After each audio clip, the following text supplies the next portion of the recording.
Hey guys, welcome to a new video. My name is Mark and today I'm going to show you how you can create funnels. There are two different ways, so let's dive in right away. If you go towards the left-hand menu, you will be able to go and press funnels. From here, you will have two different options to create a funnel.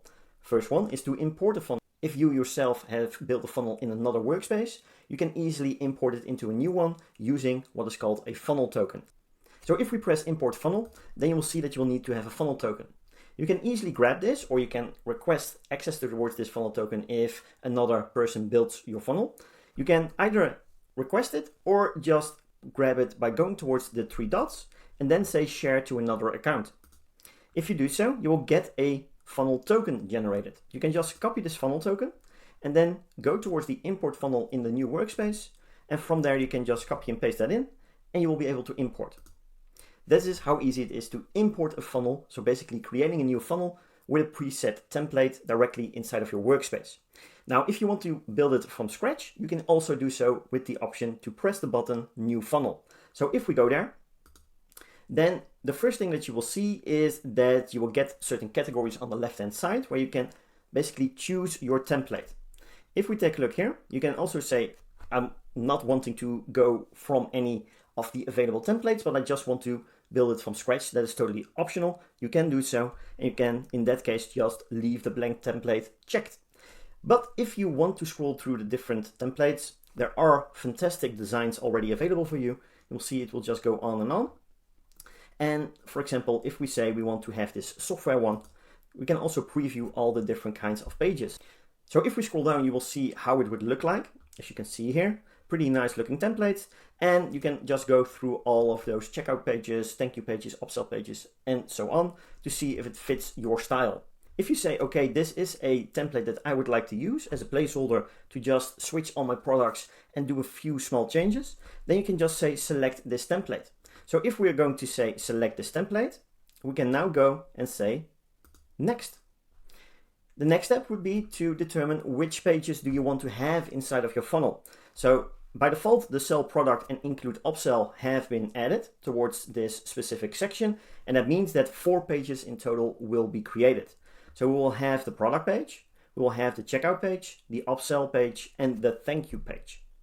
You can also say, okay, I would also like to include a lead generation inside of my funnel. So you can say, I will enable collect leads. Then you will see that a new squeeze page, as it's called, inside of Lightfunnels will be created. You can also say, okay, I would also like to include a downsell. That is also possible. So if we're just going with all the pages selected for now, so again, you can do that towards your own preference. Let's say next. Then the last step will be to select your funnel currency. So if we press the drop down, you will be able to see a lot of different kinds of currencies. So if you want to build international funnels and you don't want to stick with just your account currency, then you can override that per funnel. So let's just use account currency, which is USD, which stands for American dollars. So let's go and press next. And from here, we will be able to give it a funnel name, right? So let's say software sales, for example. Let's go and open the funnel. And now all the pages will be created for you. It will just take a couple of seconds, and then you will be able to edit your funnel. As you can see, you can also zoom out a little bit. You will now have a squeeze page as your starting page. You have your product page, the checkout, the upsell, the thank you page, and the downsell page created instantly for you. You can go inside of each individual page and make your customizations as per your preferences. But let's go over the settings on the left-hand side just a little bit. If we go towards the settings on the left-hand side, so the gears icon, then you will be able to adjust your funnel name and also your funnel. At this moment in time, you will see that it is currently this funnel URL. If we press the drop down, you will also be able to have different kinds of domains. So if you have implemented your custom domain, you will be able to select it from this drop down. Again, you will be able to adjust your funnel currency. So if you did not set it during the funnel creation or you forgot to change the currency, you can still do it here. And you will also be able to have your currency format upon your own preferences. If you have any custom header scripts like live chat widgets that you want to implement onto your pages, right? Then you can add them here because this will be a funnel header script, meaning that it will be implemented in each individual header on all the pages of your funnel. You can also drop a favicon here, which will show up on the tab side, right, next towards the name. You will also be able to enable page recordings, disable phone validation, enable address autocomplete, and also via lead event instead of purchase, if you so choose. And if you want to convert this funnel into a store, you can do so by just pressing this button, right? So that is a possibility to do as well. If we are going to take a look at the payment methods, that is something that you can adjust as well. So currently this funnel has these payment methods, and you can just disable or enable them upon your own preferences. And you also need to set these payment methods inside of your account settings to be able to enable them. You will also have the ability to use custom stripe sub payment methods. So if you enable this, you will see different kinds of methods that you can use. So for example, Klarna is a really well-known payment gateway. You can also use Ideal, which is used in the Netherlands. And you can also use Google Pay, Apple Pay, Bank Contact, and more. You can also enable your language. So if the language is not English by default, you can adjust it here towards your own liking as well.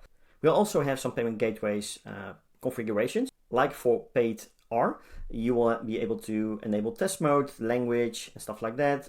If you have Square integrated, then you will also have configurations for that. And we also have configurations for You Can Pay if you integrated this. If we go towards the tracking, if you implemented any pixels inside of your account settings, then you will be able to activate them here as well. As you can see, you will be able to, for example, enable your Facebook pixels. If you did install any Snapchat pixels, you will be able to do so here as well. Same goes for TikTok. As you can see, easily enabled and disabled if you like to. You can also go with the option generic pages, and inside the generic pages, you will be able to basically customize the privacy policy, the contact us page, the refund policy, and the terms of service. You can just go and view them, as you can see here. And then you will have a preset already done for you. Or you can also adjust them by pressing the pencil icon. And then from here, you will be able to make the adjustments the same way as you would with any of the funnel pages. If we go back, however, then we also see some issues. So this is also for troubleshooting purposes. As you can see, the product page is missing a product because we did not assign a certain product yet. And the same goes for all the other ones as well. So the countdown is missing a destination. So we can just press fix the issue and you will go directly towards that specific section. And you can just go through all of these critical errors to be able to resolve them and have your funnel as a complete and good, smooth working automation. So upon every change, you will be able to save your funnel, right? So by pressing the save button. But if at any moment in time you think, okay, I did some changes, but those were not like I expected, you can always refer back towards the last saved changes. You can also clone the funnel, so that is specifically done with this button, and you can also preview the entire funnel. You can also set it to published or unpublished, so that is up to you. If it's still in development, you can leave it unpublished, and then as soon as it's ready, you can make it published. You also have a share button, and by pressing it, you can just copy the link towards your funnel, and then soon as you press the link itself, if you load it into a new browser tab, then it will start with the starting page. So if you have the squeeze page as a starting page, it will start with that one. You can also drag and drop the starting page to any of the other pages if you so choose. As you can see, now the starting page will be the product page. And if you share the funnel URL, then that product page will be set up for you. At the bottom, you will also have some languages that you can choose from, and also analytics. So if your funnel is already live and published and you have traffic going through it, you will also be able to adjust the funnel's analytics this way. So you can easily see, for example, how many visits, click-through rates, and clicks there were being. At the bottom right corner, you'll also see a plus sign. And if you press the plus sign, you will be able to add a new page according towards your own needs. So this is how easy it is to create your funnel, customize it a little bit with your own pages, add new pages, delete new pages, and also customize your funnel settings. In future videos, we will go more in depth into how to create specific funnels in specific designs, how the page builder actually works, and so much more. For now, take care, have a great day, and we will talk to you really, really soon.